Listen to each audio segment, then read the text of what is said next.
with to get it up like where I want it.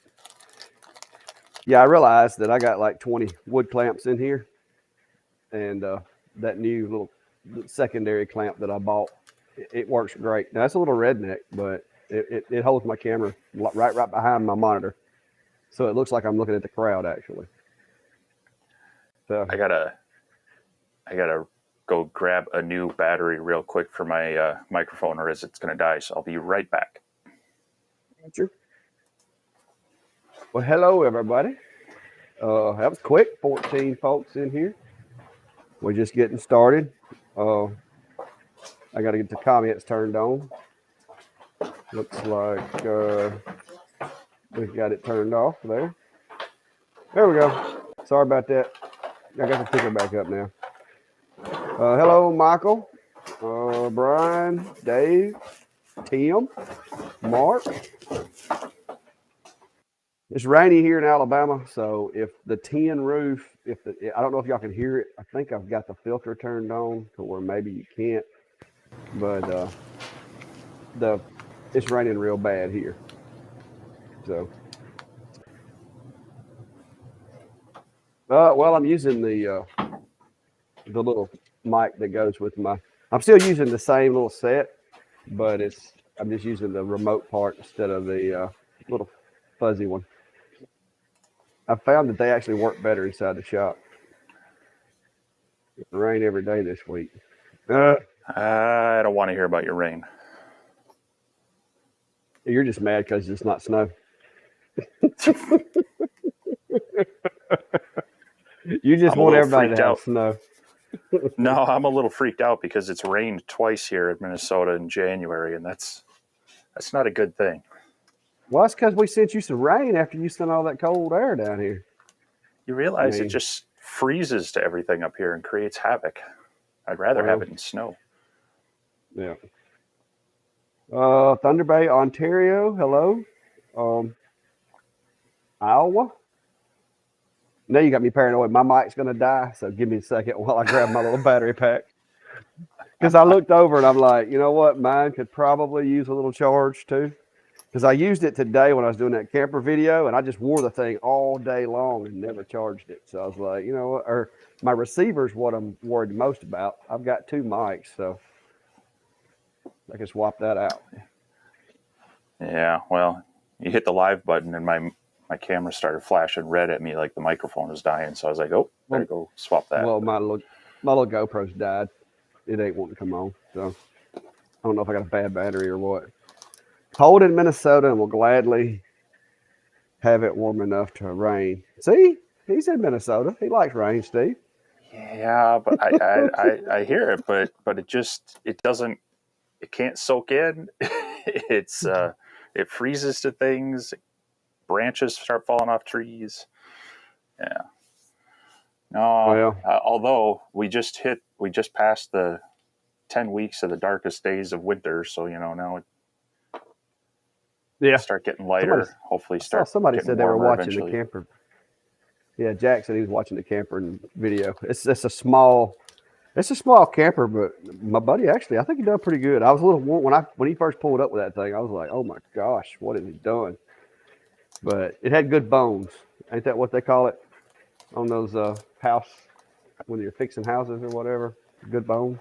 Yep. Well, it's not my pop-up camper, but my wife thought it was when he was bringing it by. And guys, the look on her face, because we have fought for like 3 or 4 years over me wanting a camper and her not thinking I have time for one because she says I never take off work, which the fact that I have to get cashed out on vacation every year is probably a clue that I probably won't use one. But I've always wanted one. Yeah, it was funny.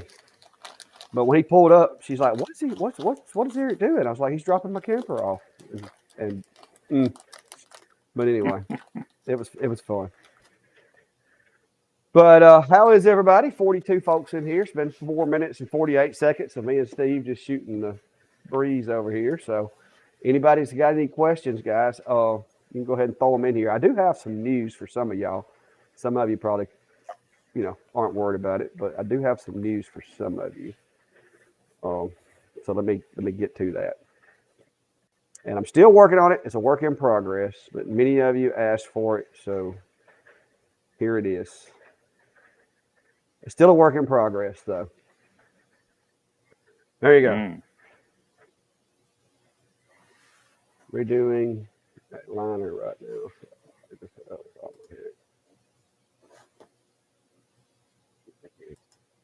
Well, now if it was gift to you, then that's a pretty good idea. But for those of you that didn't see it, and I guess Steve, you or I, one could throw it up. Oh, by the way, Steve got promoted, guys. For the past 7 or 8 lives, Steve has not had control over text messages and stuff, or the messages and stuff. But we got that sorted out, so now Steve can do stuff. But I put the link in the comments, and well, I could probably approve them now, but y'all gonna probably get me here. But yeah, there you go. There you go. There you go. I just approve all. So I got us a little group started, and the whole purpose of it was I get a lot of photos. I got several today from people of projects that you do and things that I've inspired or Steve's inspired. And it was one of those things that, you can't really go to putting it like on my page. I have a Facebook page, but it won't let other people post to it. And Steve's in the same boat, and we use them for our business. And so we thought that maybe it would be better if like you guys had a place that y'all could come together and y'all could share, things, and we can come in there and comment and talk. And just, I got a guy sent me a mirror and some other stuff that he's done based on videos that I done. And some people have done that with Steve's videos.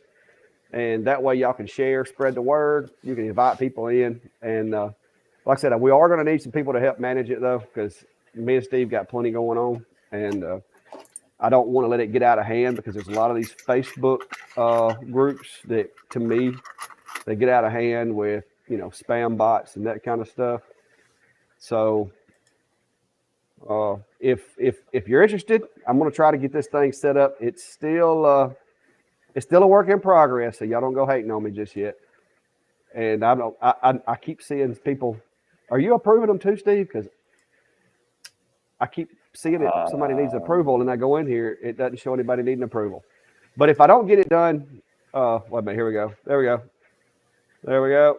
I got them. I'm just doing batches. So if I let a bot in, y'all let me know, or I can delete them. But I'm gonna put some questions on there so that y'all can get in.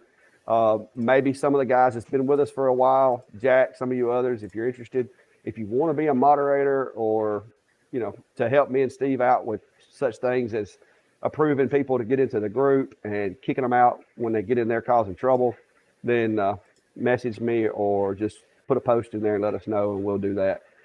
But I thought that might be something cool, because I do like seeing y'all stuff. And guys, I get so many messages, sometimes it's hard to find them. I lose a lot of stuff, and I'm pretty sure Steve does too. So, but I'm gonna let you talk for a minute, Steve, while I deal with this page stuff that's popping up now. I think you're the only admin in there right now, so that's all. Am I? Uh-oh. Yeah. Well, like I said, I just created this literally like 30 minutes ago. So let me see here. Oh, yeah, it's got some members now. I can probably assign some folks. But yeah. Yep. Oh, here comes. Let's see. There he is right there. Look. There you go. Fix that. Now you can help. Oh, no. More work. Yeah. But like I said, guys, we're not looking to get into a whole lot more work. So any volunteers, make it known. And like I said, we want everybody to be respectful. We want to keep it clean, because not everybody in here wants to hear other people's language.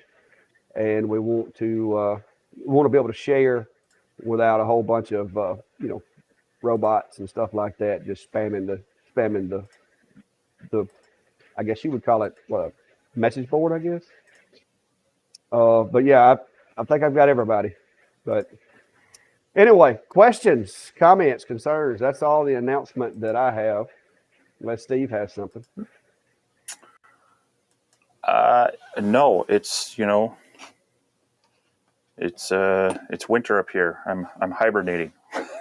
I actually went out to my workshop today. I went out into my backyard workshop, my garage. That's a workshop, and because the temperatures are hovering around. Well, right now my Windows taskbar just says very cold weather, but it's around 0. We've got the wind chills, which drive it down even lower. But I built the garage about 14 years ago with the idea that I have a workbench in there and such. But now I have, a lot of tools out there, and one of them being my CO2 laser. So it tends to retain its heat pretty well, but when it gets colder like this, I do got to check on it. And I have an electric heater out there to keep it running, but I like to check on it a bit. But that's other than that, I've just been kind of doing some design work today and testing on some things that hopefully will come out in a couple videos this week. But, so see, we got a question there. Yeah, somebody's asking about that new machine. I guess they're talking about the one that I'm lovingly calling the crawler, which it's okay. I think what I saw on AliExpress, it said $1,000. I don't know if that's accurate or not. I kind of got in trouble with that video because they had mentioned sending me that thing back in December, and when they sent it, I had no idea they were sending it. It showed up.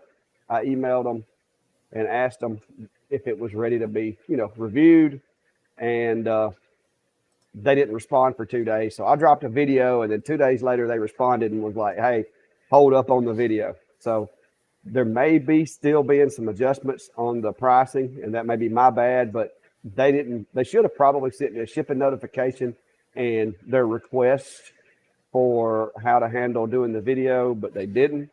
So I dropped it. But as soon as they send me some more stuff, I did put another link in there that they asked me to add. If they send me anything else, I'll let you know, guys. But I mean, I think it's relatively new. The guy that originally emailed me, the way he talked was it hadn't been released. But then when I received it, it was on AliExpress. But I used it today on the camper engrave, and I was a little worried I was going to have to start over on my threshold, but it worked out. Yeah, that was my stance, and that's what I kindly told the guy when he kind of got a little miffed about me doing the video.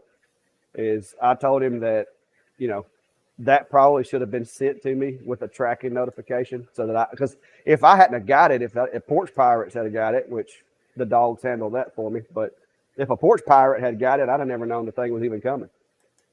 But yeah, it says $1,100. Yeah, and keep in mind, guys, I think that's a specialized tool. It done well today, but it's still early for me to call it just yet. So, yeah, typically with those, they're more antsy to get it done sooner than later than have you wait. But generally, they'll be upfront saying, "Hey, this is a pre-release. We want you to drop it between these dates if there's a requirement." If they didn't include that information weeks in advance, when they first contacted you, that's kind of on them. Oh yeah, because it was almost 2 months before I got the thing. So yeah, normally what I'll get is an email saying, "Would you like to try it?" And then the next email will be a shipping notification, and this is the links we would like for you to use. These are some things we think you would be interested in, and oh, by the way, don't release it until this date. That's normally what you get, and they just want you to try it out leading up to that. But these guys were kind of like AFK for a little while, and it messed me up. Yeah, I appreciate you. Somebody said the videos help. I don't know if you've seen that one or not. I'm trying to get some of these people out of the group or some of these people into the group that's requesting. Woo. But everything's blowing up real fast over here. Number of requests, none. But we're good right now.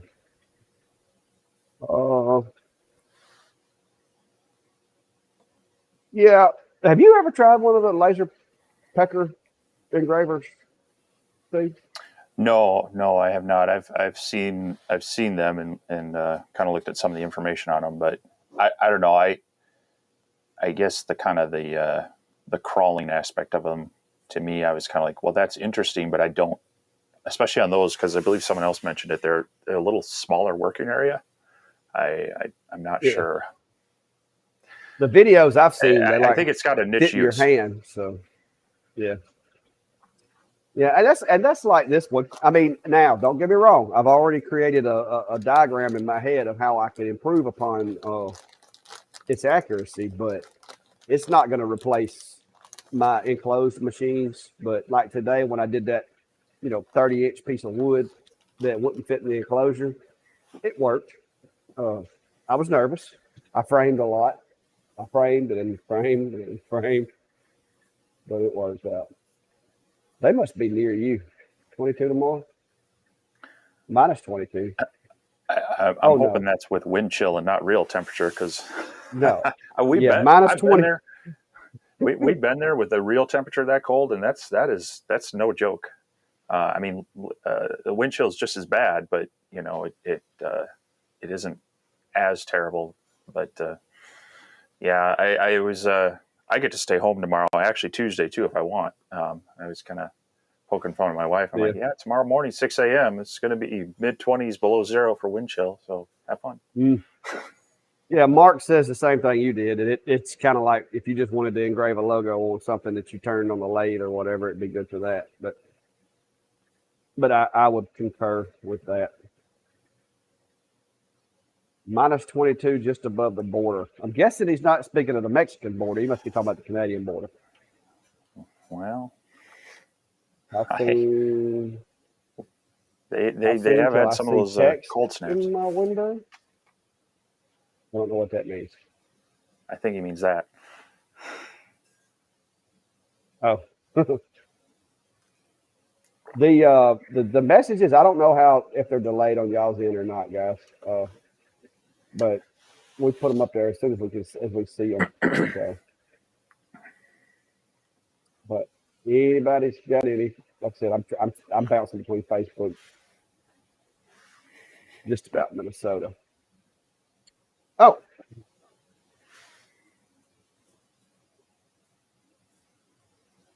Romark, laser engraving plastic. Steve, have you? I have not on any of the diodes. I think I had some sample stuff that I messed around with on the CO2 years ago. Um, so, that's my 60-watt machine. I trying to remember what I was ending up at power. It wasn't that great, but there again, you gotta factor that the different wavelength is going to treat a little bit different on various plastics and such. So can't really give you any help on whether a 10-watt diode is strong enough for that or not. Yeah. No, I think he was talking about Canada, Mark. I haven't. Watched a lot Nope, of haven't videos. haven't messed up. I haven't messed with the IR head either. So I've watched a lot of videos, but from what I've seen, the output's very, very low and it's very, very slow. So anything of any significant size would take a long time. That was my take from the videos that I watched, even the X Tool reveal video.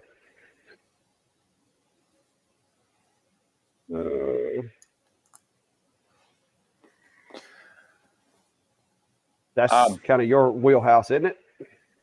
well, I haven't had any hands-on work with them, but I have looked at their information. I've watched a few videos on it, and most of them from some of the respectable people are positive on them. I think you could definitely put it right up there with, the X Tool 20-watt, and probably the Atom Stack as well. The one I'm also interested in, and Rich from Louisiana Hobby Guy has been talking about this new Rolly laser that's supposed to be launching this week.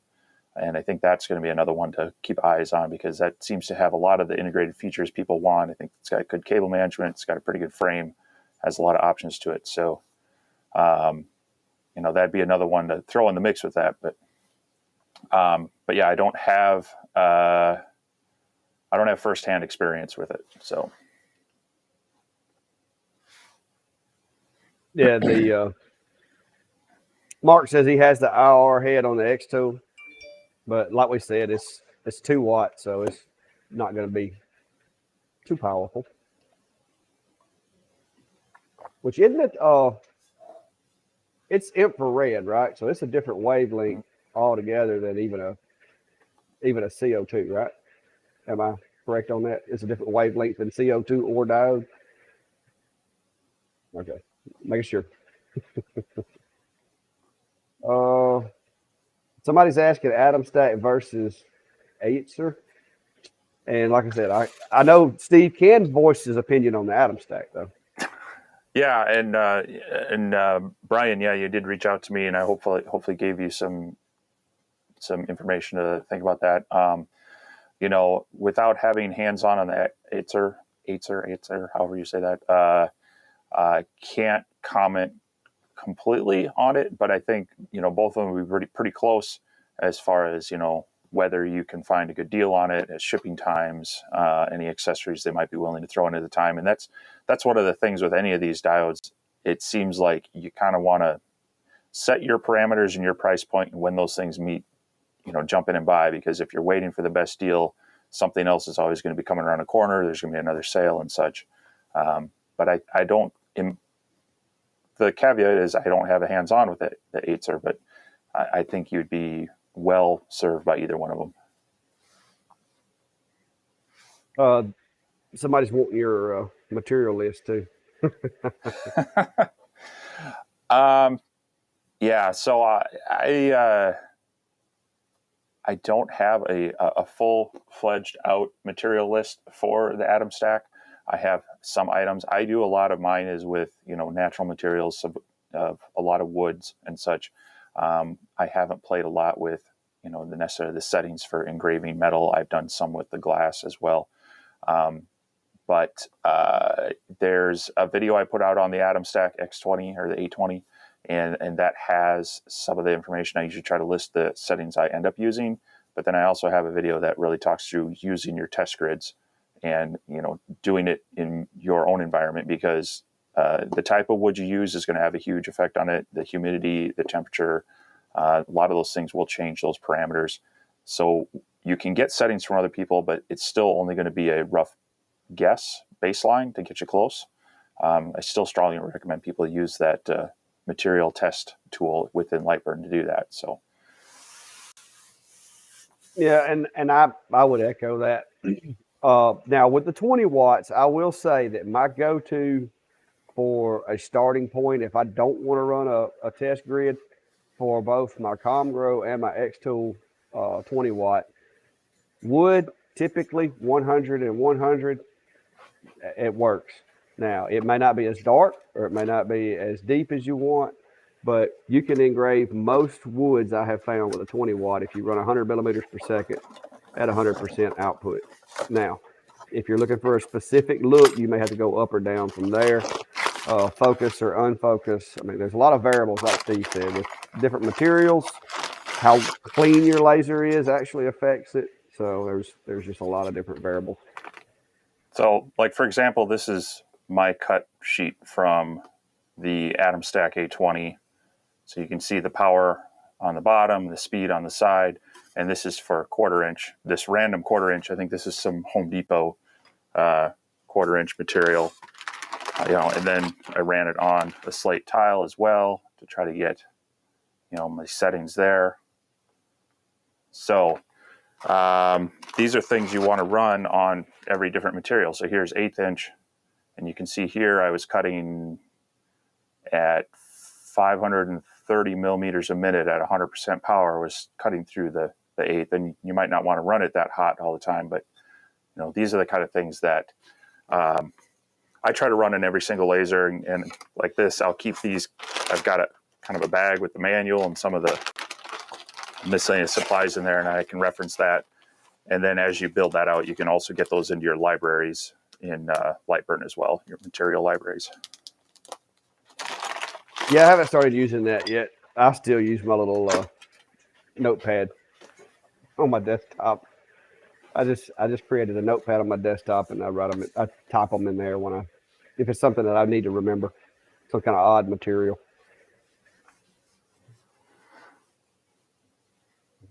I'm trying to get caught back up.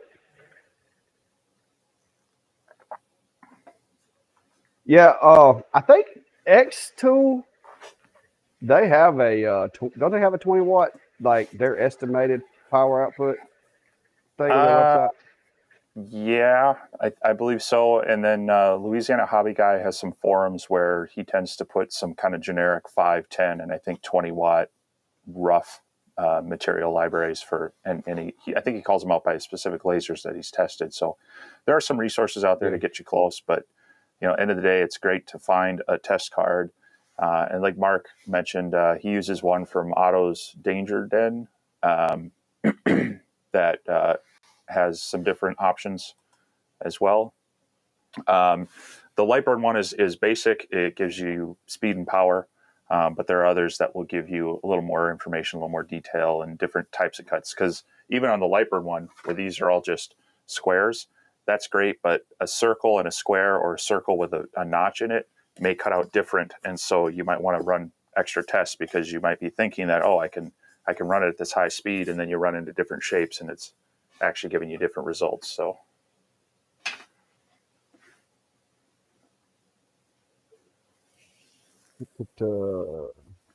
I'm trying to read them all. There's a bunch of them popping up. Been waiting for the Acer V35. Is that supposed to be the 35? Is that a 35 watt, or is that just a model number they Yep. called it? Yeah, no, they've got different power ones on it. Yeah, the Chinese New Year really kind of puts a hamper on things here at the beginning of the year, and depending on the company, they fully shut down or they partially shut down, and so getting communication and getting shipping from them is a little tricky. So, Yeah. Apparently um, that lasts for a little while. so here's a question: when using the test grid and Lightburn, is there a way to move the grid to your material? Yes. Let me see if I can. Let me see if I can do this. So I'm going to share screen, All and right. we If will bring Steve up. messes this up, he's driving now. Right. All right. Let me see if I can grab the right screen. If it'll find it. Mm-hmm. Of course, it doesn't want to see my Lightburn window. Yeah, you got to select. There we go. If you they say. I think I got it. All right. So when you come to a material test, you have a variety of options here. So here is where you're going to set up your min and max speed, the number of rows, and then the size of the square. And then over here, you're going to set your power. So here it gives you a preview of their default of what it's looking at. Now, as far as for positioning it, you got your Y center and your X center. Here's where you can adjust where in your grid it's going to print. So if you wanted to bump this down to your lower right corner, you might want to go at 25 and 25. So it's just off the corner. And then that should then bring it down into this lower left corner, assuming that your origin is down here. So that's how you can move it within the screen rather than moving your material to wherever it drops it, which is usually right in the center of your specific machine. So hopefully that helps you out a little bit on getting that positioned. Yeah, a little tip though. If you change the number of squares, of course, you're going to change the size of the engrave. So leave yourself extra room if you plan on adding squares. Because sometimes I'll do like a 20 by 20. Sometimes I only do a 5 by 5. And then, so make sure you leave yourself plenty of room. If you do try to put that in a corner, you'll be hitting the rails. But I usually just hit frame, and wherever it frames, I drop a piece of material under it. That's the easy way. So Michael's Fabware is wondering if I run multiply passes. I do sometimes, especially if it's thicker material and I want to run it at a higher speed, but multiple passes. You can actually set that up for however many passes you want it to run in those squares as well. So that is an option. So my baseline is usually always just starting with 1/8 inch Baltic birch. So it's usually single pass tests initially, and most 10 10-watt lasers are going to get through that. On some 5 watts, I've switched back to doing 2 passes at the same speed. So definitely an option you can use, though. Somebody's asking about if the RA2 will work with the MON port. I think it is possible, but I think you're going to have an adapter cable because I do know that X Tools rotaries and some of the Diwalis and the other ones, their rotaries, the plugs are wired differently. And so there's probably going to be an adapter cable needed for that. So yeah, that's true. It's your typical NEMA 13 or NEMA 23 stepper and NEMA 17 or 23 stepper that is on here, and that's typical of most your rotaries, even on a larger laser. So it's got the 4 pins. So if you were able to make an adapter from this pin out to the stepper motor, in theory, yes, you could, and then you just have to dial in the software for your steps per rotation and such that the controller is sending to it. So, but by default, I don't know of anyone that makes an adapter. The Comgrow one came with a bunch. Show you this again, there, Clack. I know how much you'd like to have one. Yeah. I'm gonna eventually bite the bullet, but I've heard Adam Stack just released one, so there that is. Ortur did, and it's cheaper. Ortur, I mean, yeah, yep. Ortur, and see the Ortur's actually got the switch, which I like, but I've got a switch that a guy sent me, but I haven't taken mine out of the enclosure to do anything, so I haven't put it on there yet. It also has this head kind of swivels it, so you can rotate it this way. Whereas this one, I got to unbolt it. Switch. God, I keep getting out of frame. Sorry.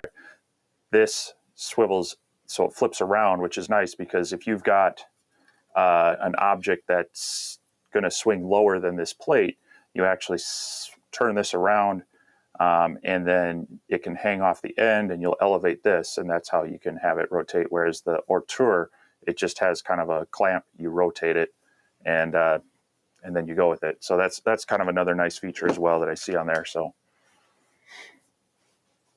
Dave's asking about the 20 watt on the 10, and whoever said that he's going to need a different power supply, you're correct.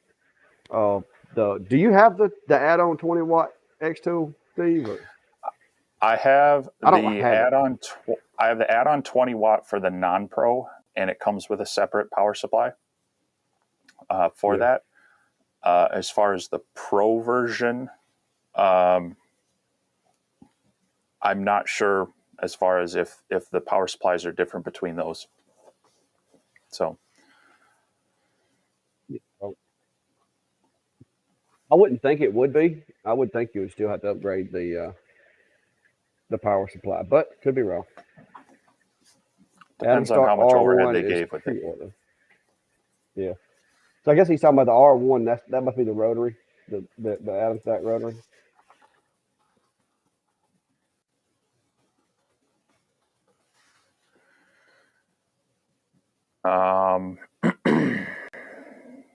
Yeah. That I do not know. The only rotary that I've ever bought that came with more than the user's cable was the Diwali and the Comgrow. Both of them came with like 3 or 4 different cables. I've got a whole box full of rotary cables over there. The new Ortur rotary and that Adam Stack one are similar. The Ortur one is like $230, but I've seen some deals on some places that maybe get it below $200. The Adam Stack one is pre-selling for $250. So definitely more options coming out, which is good because competition usually drives either innovation or price wars. So good to see it. Yeah, I've actually been contemplating making me a big machine. I haven't sold myself completely on it yet, but I am strongly considering it. Steve's done got me. Steve's got a machine with the long axis now, and here I am sitting over here with my little 400 by 400s. Yeah, I'm gonna upgrade the Sculpt Fun one of these days. They actually offer the double expansion where you can go like 950 by 950 ish millimeter, and I don't know that I would ever do that. That's a lot of area that you're probably going to use a minimal part of the time. And if you're using something that big, well, I don't know. It's probably not for me, but I can see the longer one. I was actually just talking with my dad today about it because, both of us, he got me into model airplanes years ago and building kits and such. And oftentimes you're using sheets of balsa that are 24, 36 inches long to cut out your parts. And so having that length is really nice.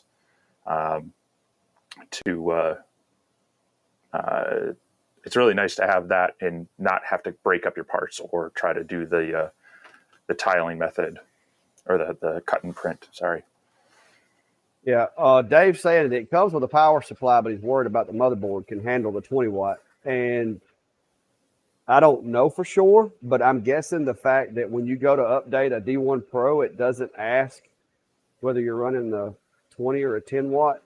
They probably use the same motherboard, I would imagine.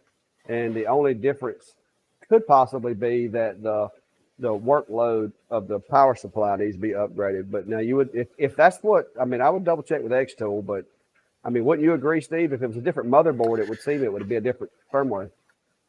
The only one that I'm aware of that requires a different motherboard is the new 40 watt that's coming out. And that one, they do provide a board and a different gantry rail with. So I think the 5, 10, and 20 use the same board, but it's the module that consumes the extra power.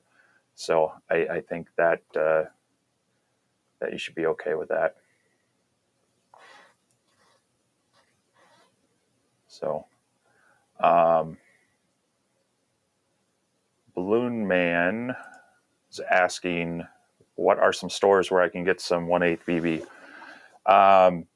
So if you have a good hardwood dealer in your area, I would ask them. Not necessarily your Home Depots, Lowe's, and such, although they do stock Baltic birch at times. It's sometimes more expensive. If you reach out to any hardwood dealers or maybe cabinetry supply places, they can sometimes get it too. Otherwise, online, there are places like Woodworker Source. They ship Baltic birch. Rockler stores, if you have any of those in your area, or Woodcrafts, they have them as well. But I've had the best luck going and finding a real lumber supplier in my area. And or if you're big enough and you do enough business, you can get registered with the hardwood distributors. And, when I was doing my model airplane stands and such, I was ordering enough plywood at the time that I did get set up with a place out of Iowa that for $15, they would put my order on a truck and deliver it to my shop. And they made trips up to my area once a week. So do a little looking around. Of course, that was in 5 foot by 5 foot sheets. You'd have to break it down. But I didn't have that problem. I've got a nice table saw and such. So definitely look around. Like I say, even talking to some of your cabinet maker shops in the area, sometimes they'll either have scraps and or would be happy to sell you some of theirs or add on to theirs, assuming they have a good supply of it, just to help their ordering in their bulk as well. So I don't know about you, but that's, if you're looking for true Baltic birch, that's where I've had luck. I've never used Baltic birch, so you're the expert on that. Oh, if you're trying to engrave clear acrylic, my advice is it doesn't work real well with the diodes. You can do it if you coat it, and I'd have to look and see what my settings are. Let me see if I can access them from here, but I think I frosted it before. I frost glass a lot, but I can't get the consistent results that I like with clear acrylic on the diode, so I just quit trying. It just doesn't do it. Now, get your hands on the CO2. It does a great job, but hang on, I'm going to step over here and look at my other machine.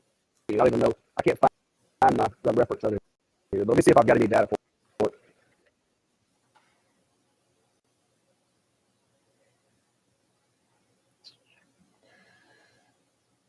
No, that's what I suspected. I have no data for clear acrylic with the 20 watt. So I didn't think I'd tried it. I quit trying that with the pen.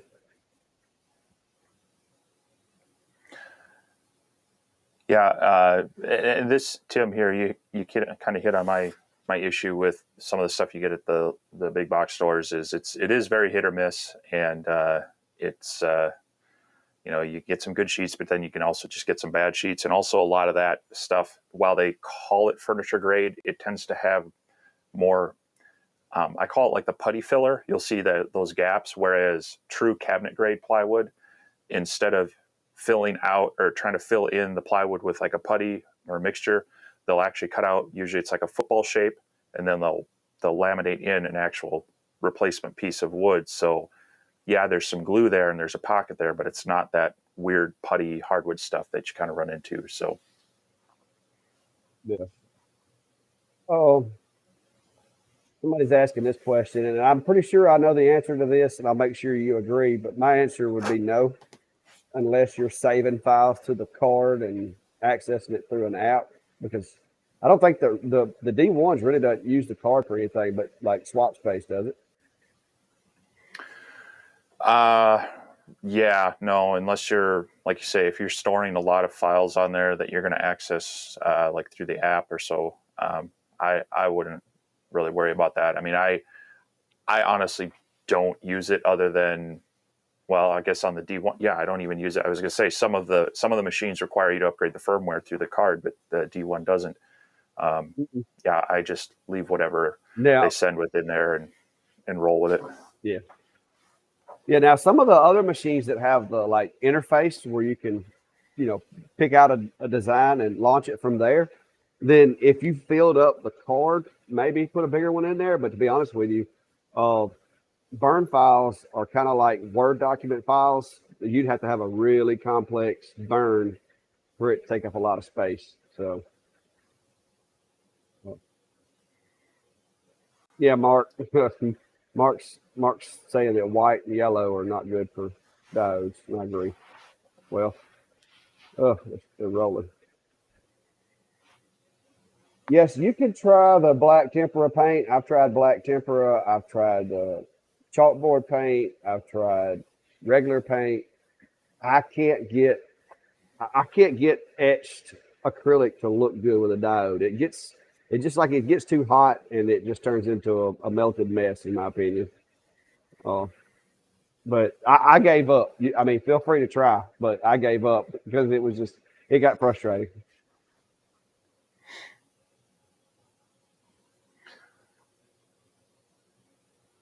Yeah, and it will pop. You see any more comments there that I'm missing? Well, I'm curious. Okay, there you did answer. I was wondering. He said he got a CNC, so 3018 Prov. I'm not familiar with that one, but CNC is a fun whole new world to play with. And yeah, when you get into larger and or deeper items, it can make a big difference. It's a lot easier to cut through 1/2 inch, 3/4 inch plywood with a CNC router than a laser, but you also trade off the sharpness of your corners and the fine detail. But Somebody asked me if the shop was messy, if that was why I was using a virtual background.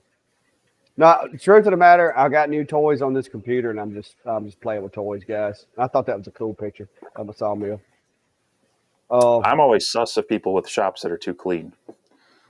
Now, I will tell you this. My buddy, I've been working on that camper for the past 2 days, and we brought those cabinets in here and destroyed them and put them back together. And I swear I had about a 1/2 inch of sawdust on the floor with my sawdust collection system. And I told him yesterday afternoon when we got back from the hardware store, I'm like, dude, we got to stop and clean because I can't. My OCD is just, I can't handle it. So we cleaned yesterday, like mid project.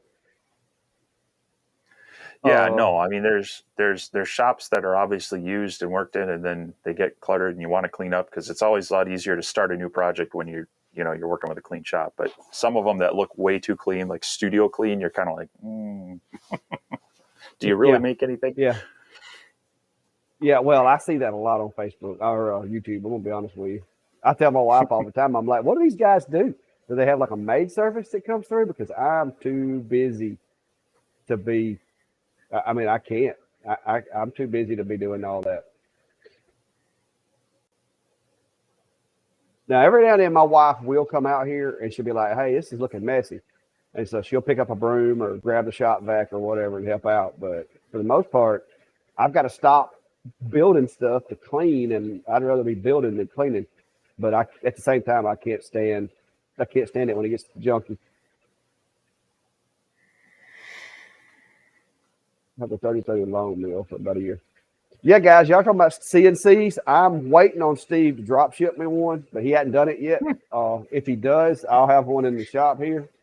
But I don't have room to house one, so I'm just having to live vicariously through Steve until I can get a bigger shop and just watch his machine work and just dream of the day that I can get one.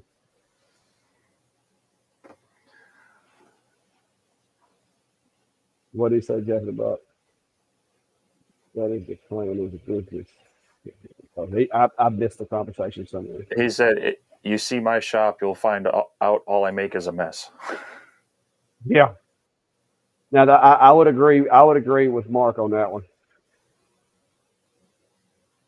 Yeah, guys. I mean, the dust. I don't know if you can see it. I did take the air hose and blow all the dust out earlier and turn the fans on to try to get it out of here because there's like it almost looks like Steve's house where it's snowed, but it's dust that gets on everything. Because we sanded a lot of pine in here this week. There's money. Yeah. I'd love to do this.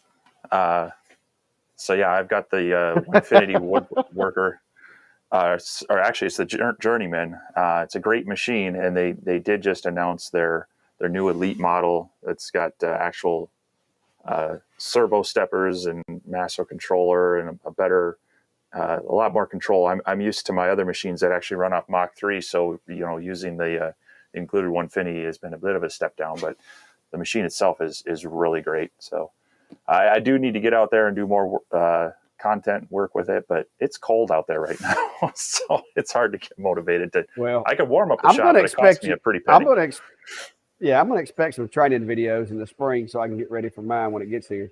I want to see, because my only thing with the CNC is it seems like you'd have to change bits like mid-job. Like it would have to do a cut and then you wait on you to change the bit before it can go back and finish the job. So I want to see how that works. It's all about money. You can get an automatic tool changer. Oh, it's all there for you. Drop ship me one of it. Send one of those with it and send me a machine. Well, yeah, I'll get one of those first. No, it's not terrible having to change bits, especially if you've got a probing block to reset your Z. But yeah, it's a little more to worry about. So yeah. Do you guys worry about the humidity? Steve, do you even have humidity up there? Yeah. Oh, okay.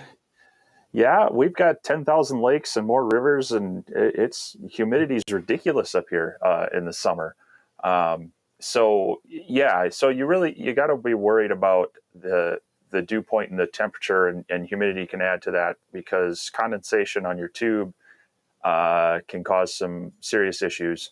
So if you're running your water chiller too cold and that water that the laser starts heating up and your water starts condensating on there, you can start having some problems with that. So definitely humidity can be an issue. Besides just it's general bad for equipment in general, your material in general. So it's nice when you can have a little bit more climate control. Like I say, my shop's pretty well insulated. So there's kind of 4 months out of the year I don't like being in the shop, and that's usually here in January, February. It's just stupid cold. And then also you get into late June to early August, it's hot, it's humid.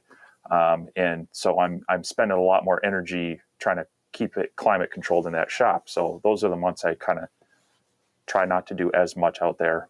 But yeah, we get some crazy humidity swings and temperature swings up here. So definitely something to be worried about. Yeah, I didn't know if like up there, if the humidity got too high, if it just like fell out of the air in the form of snow or ice or what, But I guess in the summertime maybe it y'all do get above freezing in the summer, right? Yeah, well, there. All Yeah, I've we seen, can have all sweet. I've seen it is snow. Every picture you sent me is nothing but snow and ice. Well, I will send Oh, you some in July where it's hot, humid, and sticky, and yeah, the well, sky isn't blue because there's too much humidity. I challenge you to a day of sawmilling in, let's say, June or August in Alabama. See how long you last. Bring Well, I got lots friends of. up here with sawmills too, so I'm telling you, and my Alabama guys can vouch for me. The heat down here is crazy. I've been other places in the summer, and it's different. We're closer to the equator. I guess that's the whole thing. so But so yeah, Brian, most normal people up here would agree with you. And I rebuilt our garage, like I said, about 14 years ago, with the idea we could park our cars in there and I'd have a little workshop space. But since then, I've acquired too many machines, and I've got this agreement with my wife that I'll make sure that her car is scraped and clear so she can drive off in the morning, and I get the garage as a shop. So it's been a few years since it's seen any vehicles. that's why you're always out there moving snow to keep from getting kicked out of your shop. But, well, yeah, that's a little bit about it. Yeah. Oh, well, I am hoping to one day build me a little bit bigger building. It'll probably be a while. Uh, but when I retire, I'm going to need more toys. And I've done told my wife when I retire, I'm going to need more toys. And with more toys, I'm going to need more space. So that's my plan. Steve might can enlighten you on that one. Yeah. So, do I have any down here? Um, yeah. What I have run in mine is you want to get the RV antifreeze that's meant for the actual water system. So it's non-toxic. It's less corrosive than the other chemicals and such that are in regular antifreeze. And you can run it full strength, but I've diluted it 50% with not denatured alcohol, uh, distilled water. But the caveat that I'm saying for that is also I have it in a closed system with the chiller, and I also have a fairly climate controlled shop. My shop has gotten close to 32 degrees a couple times when I haven't gotten out there to check the heaters in time, but I've never actually pushed it to where the temperature inside the shop was below freezing for that. So you do want to kind of check your water, make sure it's got some. I would also run just a little bit of anti-algae in there, and or just a couple drops of bleach just to kind of keep things from growing in there. And then it is good practice to swap out your water, fairly regularly. I would say no more than every 6 months, um, depending on your environment and how much you're using it and such. But yeah, that's what I've used. Get a lot of different opinions on that, but I've had good luck with it on a number of years on my 60-watt Chinese laser. So Yep. Somebody said last week in their shop it was 18 ooh, degrees. I hope that Yeah. was Celsius. Yeah, that sounds like one of those work from the couch days, or you know, catching up on emails or bookkeeping. That's what I do, guys. When it's really really cold, a lot of times I'll stay in the house to catch up on bookkeeping or sending out invoices or designing, because I don't do well with cold weather. And I'm a little concerned that this summer is going to get a little rough out here. But I've got a brother-in-law that does air conditioning, and I am seriously considering uh, trying to talk him into coming over here and hooking me up one of those little mini splits or something just to take the edge off. Because last year I've got a lot better computers and camera equipment now, and I don't want to be dripping salt filled sweat all over everything. So I'm probably going to wind up having to bite the bullet for that. Are they talking? You talking to me, Um, Brian, or are you talking to Steve? Steve's on part polar bear. He knows what cold is for me up here. He's just over in Wisconsin, Maybe he's talking to me. but Uh, I don't like it isn't when it it gets like down below the 30s, but if it gets below 32, I don't like it. If it gets down in the teens, I'm near a fire somewhere. Uh, but now you got to understand too, now guys, I stay outside a lot, so like I have sawmilled. You have to. It has to be above freezing for me to run my sawmill because I use water as lubrication in the sawmill, and I don't want to spend the money on antifreeze. And I don't want antifreeze put into my wood that I'm cutting because it'll stain it. So, but I have run the sawmill at like 40 degrees, 35 degrees. But I try to stay in the shop. It's too cold. so? Where is it? Here. Did I get that one? Blue Man, am I damaging my engraver by leaving it in the tube? Are you talking about the water and the RV antifreeze type stuff, or what exactly is that?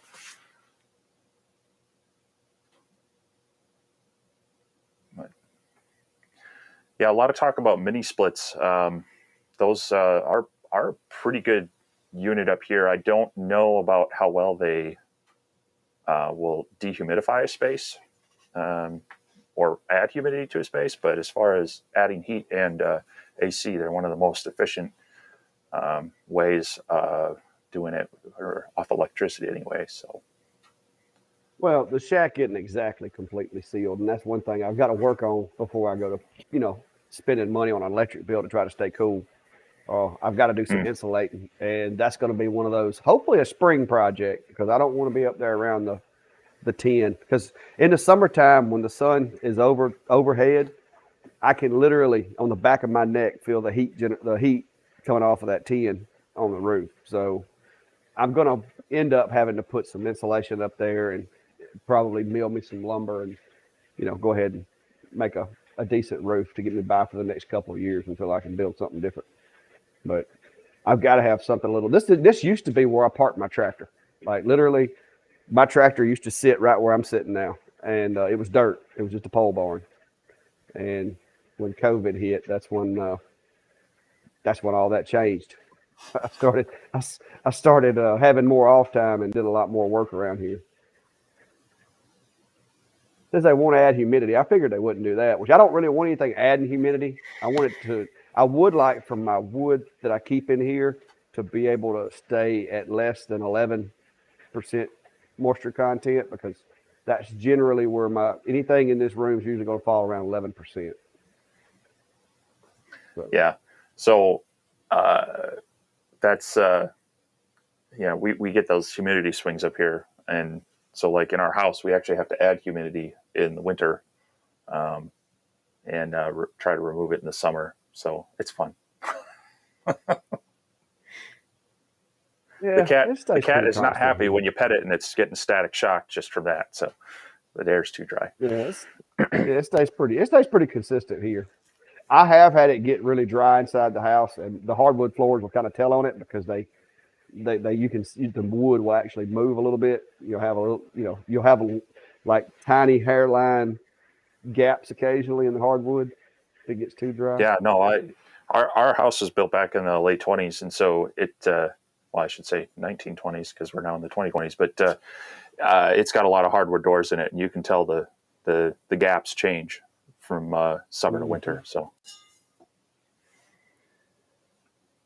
All right, hitting one isn't too good.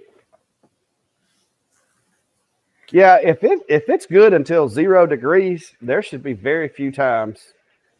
Well, I could say probably the past 20 years we haven't really been around zero much here. I think we this last little Arctic blast we were down to like 6 or 7.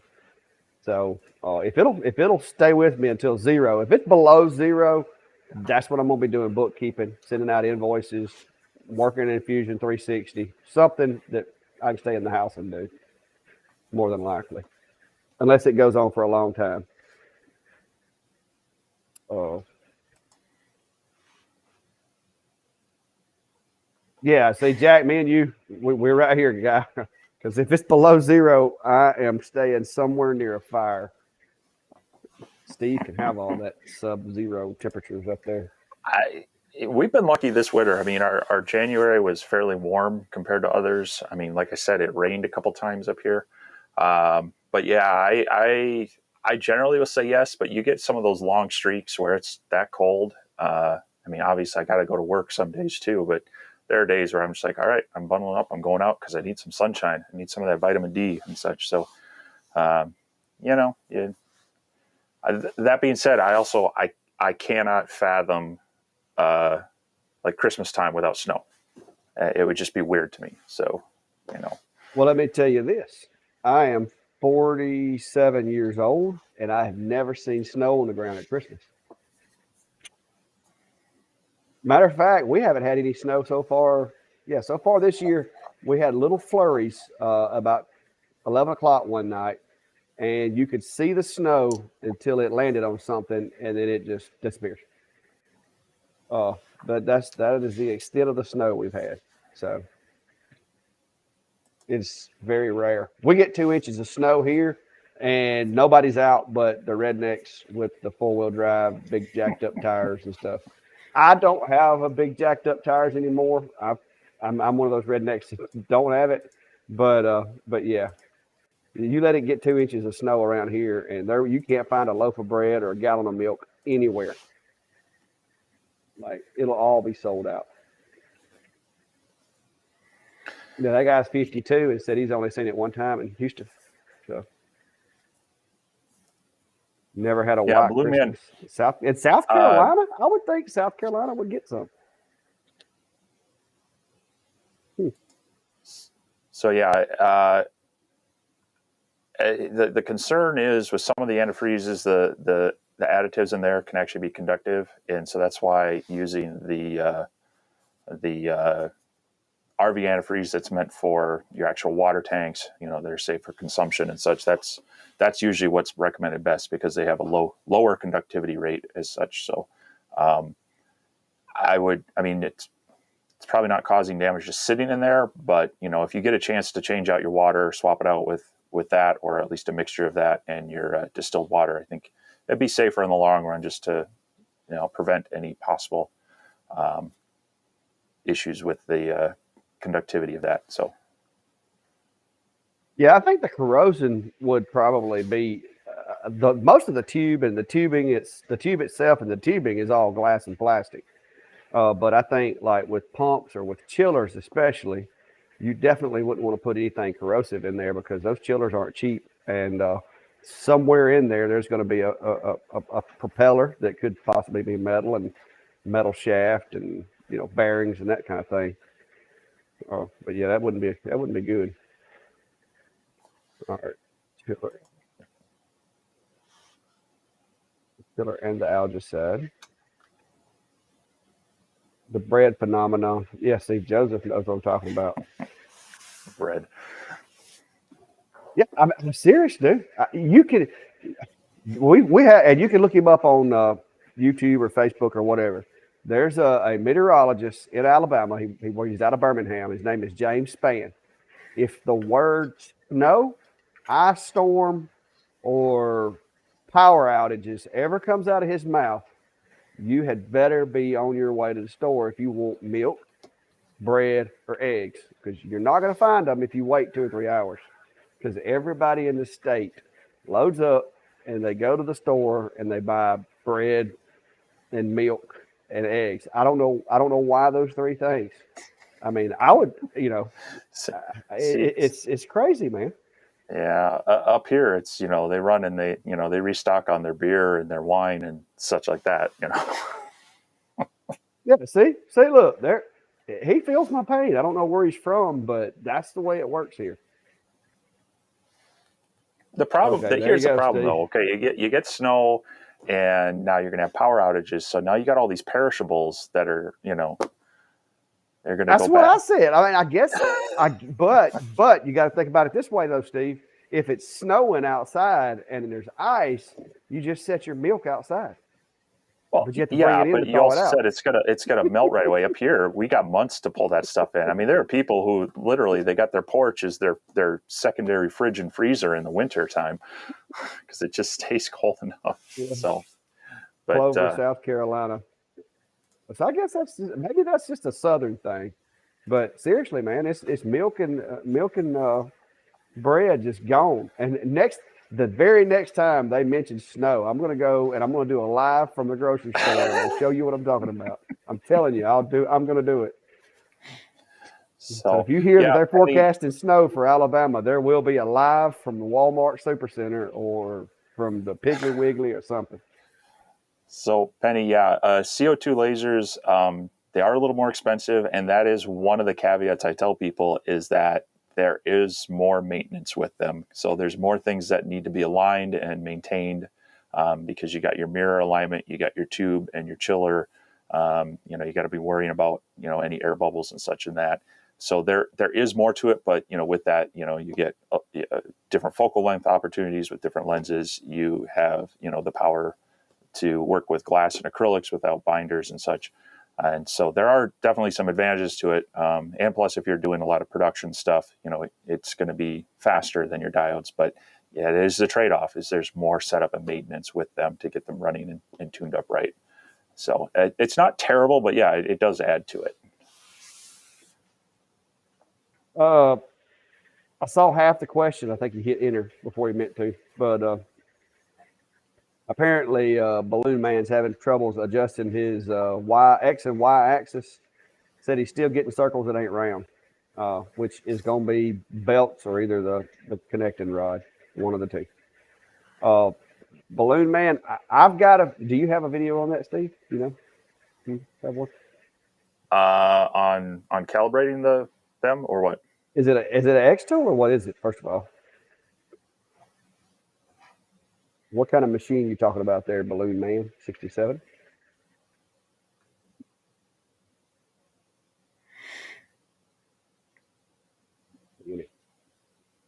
Well, Balloon Man 67, if it's a X tool, whether it's a D1 Pro or non-Pro, I have a video that I did on assembling the X tool D1 Pro. The process for the D1 Pro and the D1 Standard are both the same. And if you'll watch that video, you can kind of skip through there until I get to the parts where I put the belts on and align the timing rod. That's what you need to do, and double check the tension. And you can do that with the 45 tilt, or you can the piano, whichever's more suitable for you. I usually do the 45 tilt and adjust it until the machine will barely move. Yeah, if the step count's wrong, that would be an issue too. But I would The other assume thing if is it's an X tool, surely they'd mess with it. the other thing too is if the gantry is skewed, it needs to make sure you need to make sure your frame is square, and then that your gantry is square to the frame as well. So sometimes those get off by just a slight angle, and then it's you're fighting geometry then. So a few different things to check on that.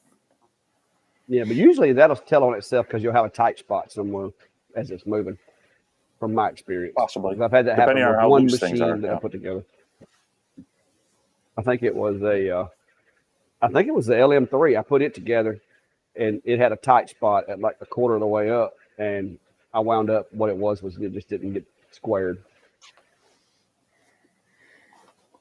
But yeah, like Tom said, check your step count too if you've been messing with the $ settings.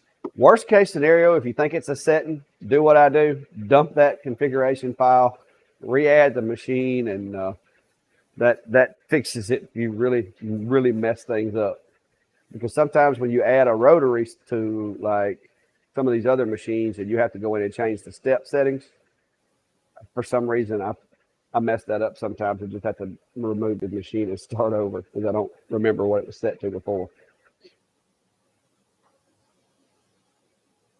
In New Jersey, wait a minute. No having chickens. You can't have chickens in New Jersey? I'd be moving. I'd Probably move. not in the city proper. Well, that's one reason why I don't live in the city. That's why I don't live in the city. Yeah, distilled water, typically you can get it at same place as the bottled water and all the fancy drinking water.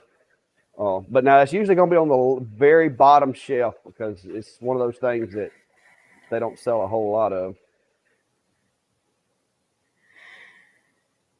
Can't pump your own gas. Yeah, I went up there I went through New Jersey and seen that. Can't pump your own gas. Y'all need to move. So Right, as far as keeping dust from collecting in your fan, it's probably going to be impossible to keep it all out of there. So having a good cleaning routine is good, but if you get too much smoke and debris that's accumulating in your if you have it in an enclosure and such, you might want to look at your air extraction and see if you can improve that any. So having plenty of air moving through there should help keep it down. I second that because in essence, if the air inside your enclosure is really nasty, then naturally the fan is going to get really nasty really fast. So if you feel like your fan's getting too nasty too fast, then you may need to increase your exhaust to try to keep a little more fresh air in there to cut down on that debris going through the fan. But yeah, see, if nothing else, me and Steve have this exhaust thing figured out.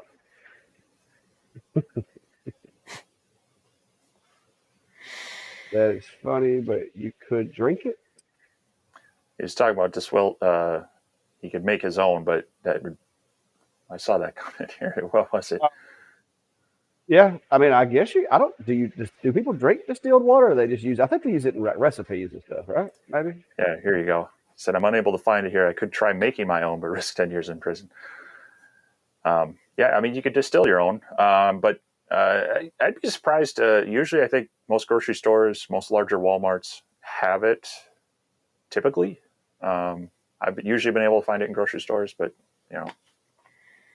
Well, you actually wouldn't go to jail if you're in Alabama, because in Alabama you can actually distill ethanol at up to so many gallons a year. You just can't have more than so many gallons a year on hand. So it's not illegal to have the equipment as long as you don't have more than, I think is it 5 or 10 gallons a year? But nobody here keeps 5 or 10 gallons on hand. Yeah, you guys are on the catch and release program, right? Yeah, you just make a batch, and when you get low, make some more.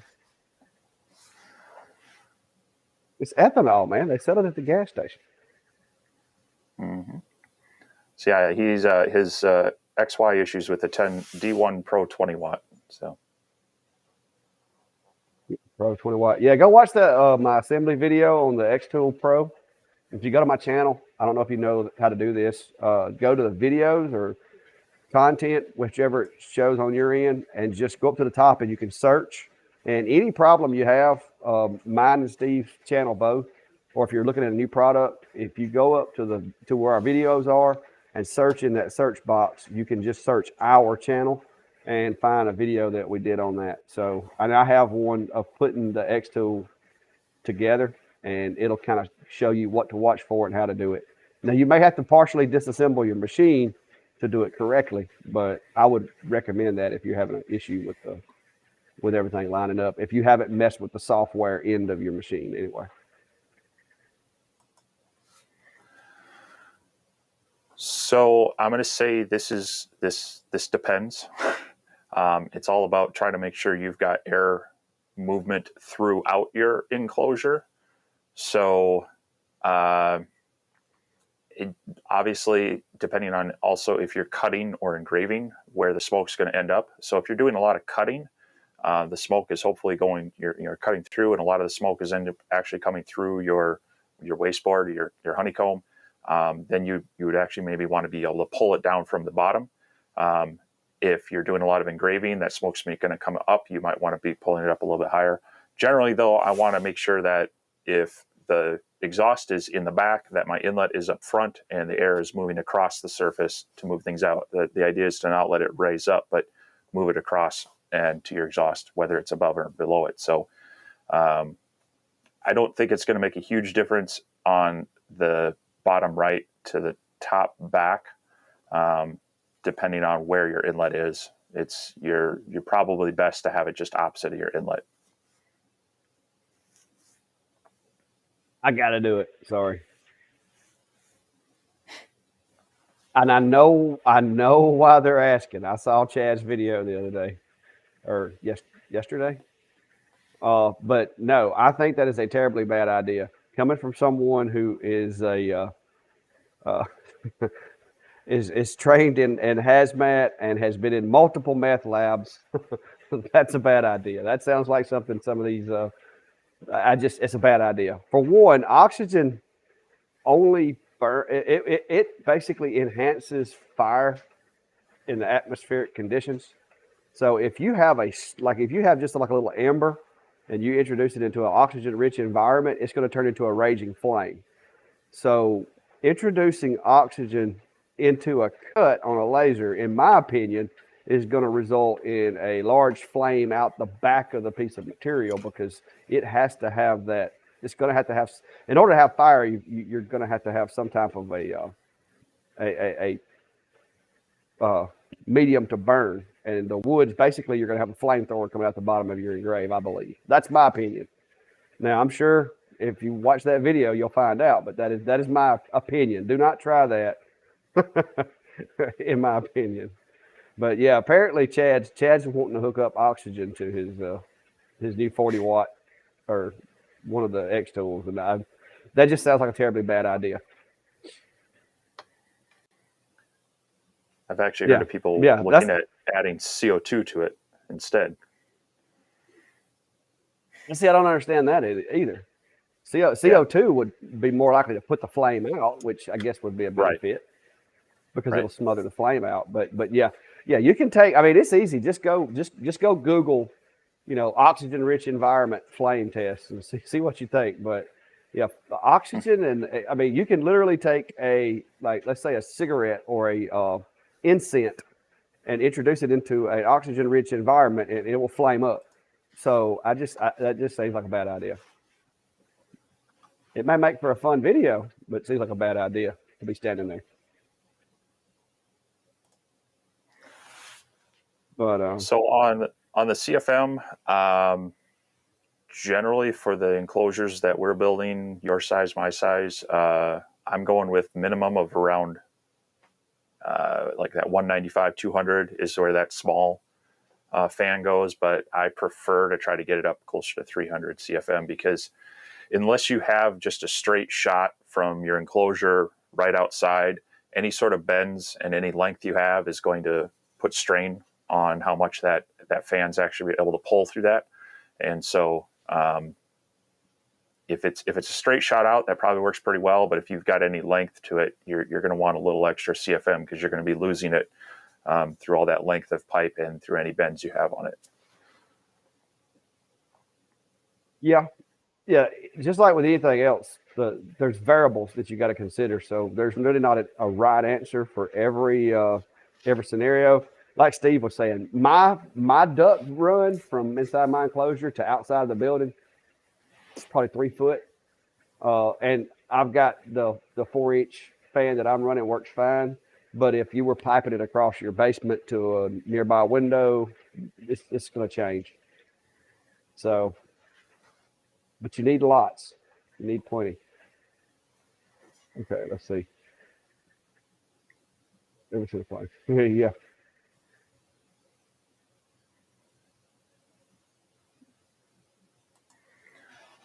So I see this question a lot. What's your take on it? I think it's hogwash. I think it was borrowed from CO2s. CO2s are glass. Heat makes glass brittle. Heat makes things break easier.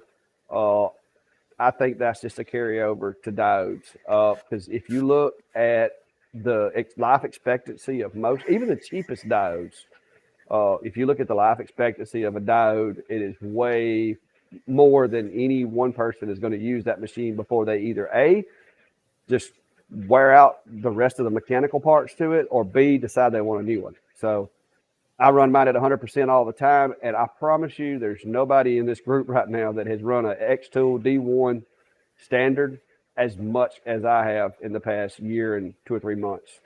And mine still cuts like the day I got it. So I think that's a carryover from the CO2 days, and I think Steve can enlighten you more on that.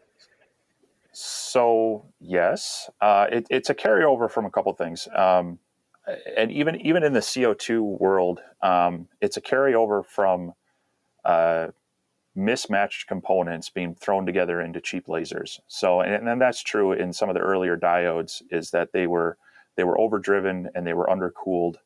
And anytime you have that heat buildup with any electronics, it's going to have the chance to degrade its performance. The reality is with the diodes, it's really just on or off. It's running at 100% no matter what. It's just dependent on the length of the time it is. And so if you're restricting it, you're actually driving some of the other equipment harder.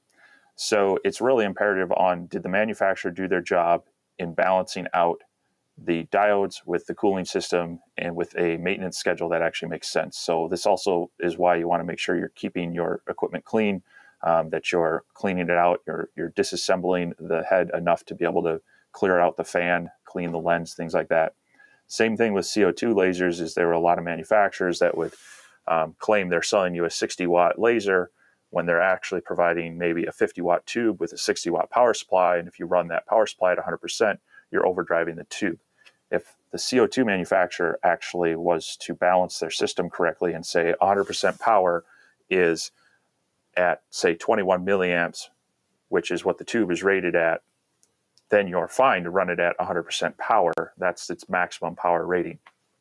As far as will that degrade it faster than running it at 60, 50%? Sure, at a slight amount, but I think what you're losing out is a lot of capability versus the time you're spending. So if you're a hobbyist, are you ever going to meet those hours that it's going to actually burn that out?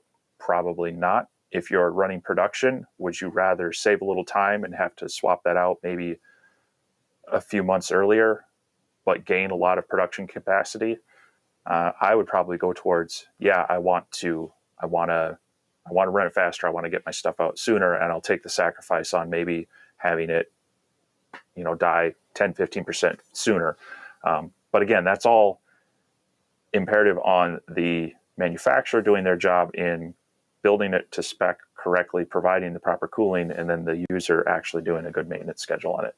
So, yeah, no, I agree with that. If you've ever looked inside your CO2 or your diodes, they do have fans. There anytime you have electricity generating light, there's going to be some heat created somewhere. And so that's why they have the heat sinks that are inside underneath the fans of most all these diode lasers. Now, if you run it with at 100% and those heat sinks are clogged up with dirt and debris and stuff, then you're gonna run into problems, because the components that make up microprocessors and chips, if they get too hot, they literally will crack, shatter like glass. So you do not want to get them too hot. But most of the machines are rated to cool themselves at 100% output, as long as you allow them to have the airflow that they were designed to have. So that's, like I said, good maintenance, in my opinion, is way better than trying to throttle them back.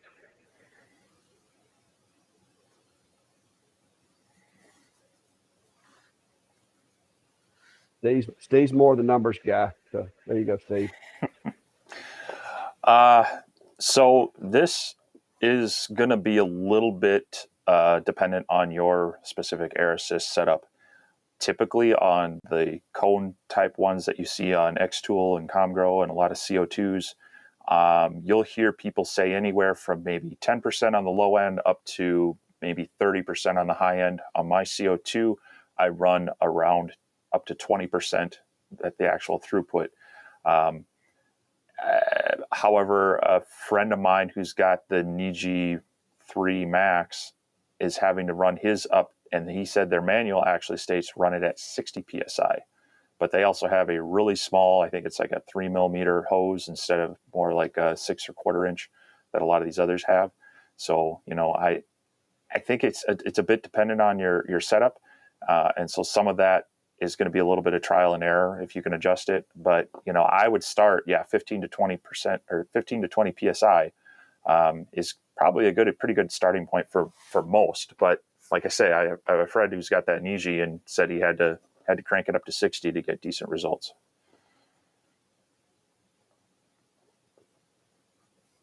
Yeah, there again, variables, the size of the hole on the air assist. I mean, there's a lot of variables that you got to take into consideration. My opinion, do a cut test, but instead of changing the power settings and the speed, just change the amount of air you use. That's what I did. That's how I dialed my D1 Pro into my shop air. Is I run a test grid. I'd put it to larger squares, and I would run it, and I would slowly adjust the regulator in until I got it to where I got the result that I wanted, and that's where I wound up staying with. So I recommend that. Just like you do a power speed test, set you up one, and just don't make the only variable be your air assist. And you ain't got to do a grid per se. You can just do small squares. Run one at such and such psi, then do another one beside it at another psi, another one beside it. And once you've done, 10 or 15 of them, look at them and see which one's got the cleanest cut, which one has less scorching, and which one is leaving less ash in the cut, and make your decision based upon that. That's my opinion. And for anybody that wasn't here earlier that's late, because I know we've ran over, Steve, by the way. I'm on overtime. Yeah, no, now. I'm good. But for anybody that wasn't in the group earlier, we did start a community Facebook group for y'all to share projects, share ideas, pose questions against each other in case me and Steve are, not available. Because a lot of times you guys are as big a resource to me and Steve as we are to you guys. So it's all about sharing information. It's all about learning new things and passing it on. So if that's something you're interested in, if you're on Facebook, go over and join the group. It's still in the infant phases of it. There's a little bit of I'm having to approve everybody. I'm going to work on making that a little more streamlined, assign some admins, that type of thing, so that me and Steve aren't holding all the responsibility with it. But if you haven't already, I just put the link in there again for you. Make some popcorn and sit back and listen. Well, don't burn the popcorn, Penny. I want to see if I can pop popcorn with a laser. Has anybody tried that? Does anybody know? Has anybody on YouTube tried to pop a kernel of popcorn with a laser? I welcome you to try it. I'm going to try it. I'm going to try it. I'm going to try. I'm going to go get me a bag of popcorn, and I'm going to sit down with my X tool. I'm going to figure out the exact settings that you need for a D1 to pop popcorn. Now, it's going to be a long process doing it one kernel at a time, but hey. Mm-hmm. And I do have, y'all be happy to know, because everybody asked, I have actually found myself some MDF, some 1/4-inch MDF. I've got a sheet of that over here now. And I also have what is it, birch? The birch plywood. It's not the Baltic birch, but the birch plywood that everybody says is really tough. So I'm gonna be doing some projects with that before long. But I may have started something. I may have to try the popcorn first. So definitely go for the impractical over the practical.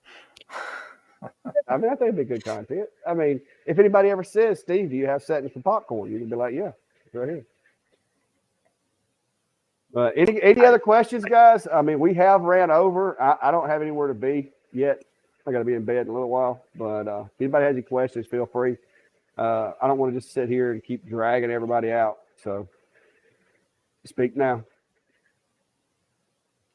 Now, are you going to are you going to add any oil or coconut oil or butter? We need to know some of these things. After it pops, maybe. I'm not trying to destroy a machine. I don't have machines to destroy. But after it pops, yes, I'll probably. Now it'll probably be that squeeze butter. I'm sure you've got plenty. Yeah, I'm gonna have to try that. I'm gonna do that. I may even do it live. Well, great. First I'm gonna make sure I can actually do it before I make it go live. Because you understand the mechanics of it is all you have to do is take that moisture that's inside the kernel. You have to get it hot enough to turn to steam, and then the pressure that the steam exerts on the shell of the kernel has to get enough to where the kernel pops. And then as it expels the inner part, it turns into popcorn. So it's really just science. I just need to heat water inside a kernel up to, I'm not sure what the temperature is, but I'll figure it out. But yeah, line up the kernels. Now that'd be cool if I could line up like 30 of them and just do a line, and it'd be like pop, pop, pop, pop, pop, pop, pop. Yeah, that would be awesome. You watch. That's coming, dude. So smell like burnt popcorn in here for a month. But anyway, I don't want to keep everybody. It's getting late. It's still raining here. Hey, is my filter working where y'all can't hear the rain, Steve? No, it hasn't been bad on my end anyway. Okay. Watch this here. I'm gonna turn the filter off and see what it does. Oh yeah. Now can you There's hear a it? difference. Yeah. I'm loving this new little add-on I got. All right. Y'all have a good one. Yeah. Great seeing everyone today, and go join the Facebook group. Great area to share and ask questions, because hopefully other community members can help answer questions, even if Clack and I can't get to it right away. All right, Brian, little tip if you're starting to try this. Yes, I agree with you if the laser was in focus. But as we know, if a laser is out of focus, it generates more heat and does less penetration. So we're probably going to be cheating the focus up on that to do the popcorn. But yeah, somebody says my audio filter is excellent. Yeah, I started to do the live in the house, but my daughter was practicing something that was really loud. But yeah, cool. Glad the audio is working. I need like a soundproof room. But y'all have a good one. Go check the page out. I'm gonna still be working on that, so y'all bear with me. But if you got some cool things that Steve's inspired you to make, or if you've got a Vintauri's workshop enclosure, take a picture of that thing, put it on there. I know I have some photos that I've had permission to share, so I'm going to add a few of those. I'm just going to try to go back and credit the folks that sent them to me, because I do want you guys to be able to take credit for what you've learned and what you've been able to do with your lasers. And so I'm going to try to go back and look that up, credit those folks, and maybe throw those out there if they don't beat me to the punch. But yeah, let us know if this is, like I said, if y'all still liking this, apparently, because I think we had a little better turnout than usual. So I plan to keep it going as long as Lord's willing. Anything, Steve? No. Just we'll see everybody online. We'll be sharing things on the page, be looking for things there. But also keep up with us on our other pages. Make sure you're subscribed to both channels. And looking forward to next week. It'll be February. Yeah, we may have popcorn.